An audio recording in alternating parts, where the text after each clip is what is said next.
Hey guys, welcome back to my channel. So finally TET past candidates সকলৰ বাবে এটা ভাল খবৰ আহিল।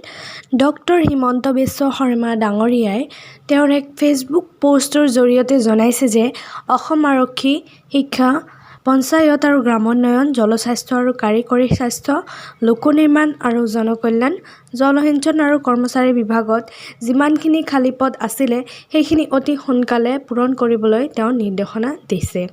সো আমি জানো যে বিদ্যালয়সমূহৰ পৰা কেইদিনমানৰ আগতে ভেকেন্সিসমূহৰ ডিটেইলছ লোৱা হৈছিল যে কিমান টিচাৰ্ছৰ বাবে খালী পদ আছে।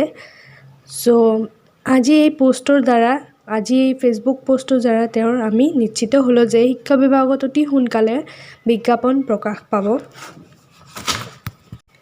সো আশা কৰিছোঁ যিমান টেট পাষ্ট কেণ্ডিডেটছ আছিল আগতে সিহঁতে নিযুক্তি পাই লওক, তাৰপিছত টেট পতাৰ ব্যৱস্থা কৰক। সো ভিডিঅ'টো ভাল লাগিলে লাইক কৰিব আৰু শ্বেয়াৰ কৰিবলৈ নাপাহৰিব, আৰু যদি আপোনালোকে মোৰ চেনেলটো নতুন হৈছে তেন্তে ছাবস্ক্ৰাইব কৰি দিব।